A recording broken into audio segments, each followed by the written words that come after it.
পিৰ কি মানৰ বাবে px - y = 6x - 2y = 3 সমীকৰণজোৰৰ একমাত্ৰ সমাধান থাকিব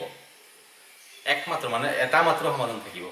এতিয়া 2 ৰ 3 নম্বৰ অংকটো মই কৰি দিছো ইয়াত দিয়া আছে কি px - y = এইটো এক নম্বৰ 2 নম্বৰটো আছে 6x - 2y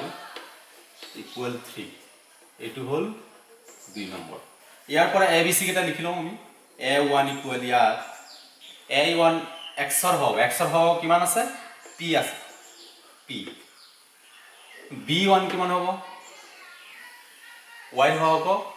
1 আছে -1 আৰু c1 কিমান হ'ব 2 আছে মানে ইফালে আনিলে -2 এটো সদায় মনত ৰাখিবা দেই এটো 2 পাতি থলে কিন্তু অংকটো ভুল হ'ব তাৰ পিছত a2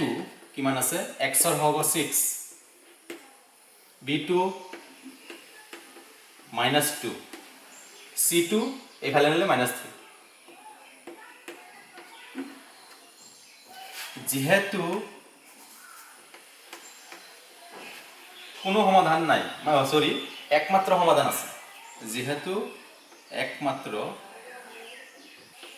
থাকিব এটাকে কি লিখিব পাৰিম আমি a1/a2 not equal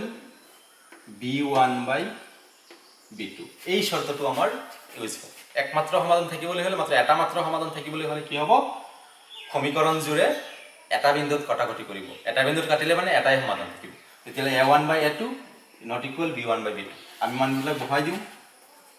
ইয়াৰ পৰা কি পাম আমি p/6 not equal -1/-2 চাইলো এইখিনি আছে ইয়াত মাইনাস মাইনাস ক্যান্সেল আমি বজ্ৰবৰ্ণ কি p 2 আৰু p পূৰণ গলে 2p not equal 6 আৰু 1 পূৰণ গলে 6 তেন্তে p equal কিমান পাম আমি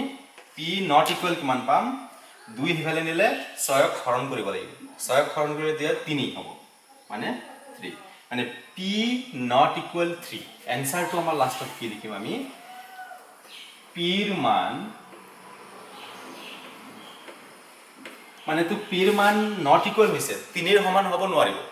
মানে 3 ৰ বাহিৰে আন যিকোনো মানৰ বাবে সমীকৰণজোৰৰ একমাত্ৰ সমাধান থাকিব তেন্তে কি লিখিম p ৰ মান 3 ৰ বাহিৰে আন সকলো মানৰ বাবে একমাত্ৰ সমাধান থাকিব